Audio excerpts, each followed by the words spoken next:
జనగామ జిల్లాలో ప్రభుత్వ ప్రోటోకాల్ ఉల్లంఘన, అధికారుల నిర్లక్ష్యం తీవ్ర విమర్శలకు దారితీసింది. తెలంగాణ ఆవిర్భావ దినోత్సవం సందర్భంగా జాతీయ జెండా ఎగరవేయాల్సిన రైతు వేదికలో వేడుకలు నిర్వహించకపోవడం, అదే ప్రాంగణం మద్యం సీసాలతో దర్శనమివ్వడం ఇప్పుడు చర్చనీయాంశంగా మారింది. పూర్తి వివరాలు మా ప్రతినిధి నివేదికలో. జనగామ జిల్లా బచ్చన్నపేట మండలం పోచన్నపేట గ్రామంలోని రైతు వేదిక క్లస్టర్ వద్ద అధికారుల నిర్లక్ష్యం వెలుగులోకి వచ్చింది. తెలంగాణ ఆవిర్భావ దినోత్సవం సందర్భంగా ప్రభుత్వ నిబంధనల ప్రకారం జాతీయ జెండా ఎగరవేయాల్సి ఉండగా రైతు వేదికలో ఎలాంటి జెండా వందన కార్యక్రమం నిర్వహించలేదని స్థానికులు ఆరోపిస్తున్నారు. ఈ విషయమై సంబంధిత వ్యవసాయ విస్తరణాధికారి మహేష్ను వివరణ కోరగా తాను మరో కార్యక్రమానికి వెళ్లిన కారణంగా ఇక్కడ జెండా ఎగరవేయలేకపోయానని సమాధానమిచ్చినట్లు తెలుస్తోంది. అధికారుల ఈ వైఖరిపై గ్రామస్తులు, రైతులు తీవ్ర అసంతృప్తి వ్యక్తం చేస్తున్నారు. మరోవైపు రైతు వేదిక పరిసరాల్లో పగిలిన మద్యం సీసాలు, ఖాళీ గ్లాసులు, వాటర్ ప్యాకెట్లు పెద్ద ఎత్తున కనిపించడం మరింత వివాదానికి కారణమైంది. రైతులకు వ్యవసాయంపై అవగాహన కల్పించాల్సిన రైతు వేదిక అధికారుల పర్యవేక్షణ లోపంతో మందుబాబుల అడ్డాగా మారిందని స్థానికులు ఆరోపిస్తున్నారు. రాష్ట్ర ఆవిర్భావ దినోత్సవం రోజున జాతీయ జెండా ఎగరవేయకపోవడం, కార్యాలయ ప్రాంగణాన్ని అపరిశుభ్రంగా ఉంచడంపై ఉన్నతాధికారులు వెంటనే స్పందించాలని ప్రజలు డిమాండ్ చేస్తున్నారు. ఈ ఘటనపై పూర్తిస్థాయి విచారణ జరిపి బాధ్యులపై కఠిన చర్యలు తీసుకోవాలని గ్రామస్తులు, రైతులు కోరుతున్నారు.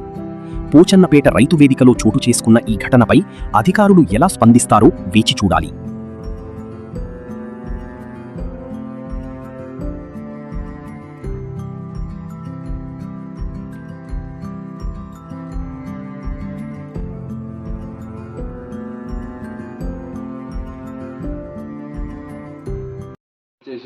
చిదిరాల మహేష్, ప్రెసిడెంట్ వర్కింగ్ వచ్చేసి పోచన్నపేట క్లస్టర్ బసన్నపేట మండలంలో ఏఓ చేస్తున్నాను. యాక్చువల్లీ ఏంటంటే ఈరోజు జరిగింది ఏంటంటే మనకు జూన్ 2 తెలంగాణ ఆవిర్భావ దినోత్సవం సందర్భంగా మాకు ఇన్స్ట్రక్షన్ పరంగా ఖచ్చితంగా ఫ్లాగ్ హోస్టింగ్ చేయమని చెప్పి మాకు ఇన్స్ట్రక్షన్ ఉన్నాయి. కాకపోతే ఏంటంటే ఈరోజు మహిళా సంఘాలకు సంబంధించి ఫర్టిలైజర్ షాప్ ఓపెనింగ్ ఉండడం వల్ల పక్క విలేజ్ అయిన పోచన్నపేట విలేజ్, పక్క విలేజ్ అయిన నారాయణపూర్ విలేజ్లో 8:15 ఖచ్చితంగా అక్కడ అటెండ్ కామంటే మేము అక్కడికి వెళ్ళాము. ఇక్కడికి వెళ్ళి జూమ్ మీటింగ్, వీడియో కాన్ఫరెన్స్ అవన్నీ జరిగినాయి.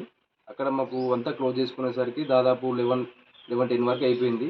క్లోజ్ చేసుకుని వచ్చేసరికి ఇక్కడికి 11:45 దాకా అయిపోయింది. ఇక్కడనే ఈ టైంకు జెండా ఆవిష్కరణ చేయడం కరెక్ట్ కాదని చెప్పి నేను అనుకొని 12 దాటంగా చేయొద్దు అని అనుకొని నేను చేయలేకపోయాను. ఇది ఒకటి నా తరఫున నేను చెప్పగలేదు. అతి తక్కువ సమయంలో మీ వ్యాపార సామ్రాజ్యాన్ని పెంచుకోవాలనుకుంటున్నారా? తక్కువ ఖర్చుతో ఎక్కువ పబ్లిసిటీ చేయాలనుకుంటున్నారా? అయితే ఇంకెందుకు ఆలస్యం? మీ జేఎన్టీవీ తెలంగాణ ఛానల్లో అతి తక్కువ ఖర్చుతో ప్రకటనలివ్వండి. అత్యధిక లాభాలను సాధించుకోండి.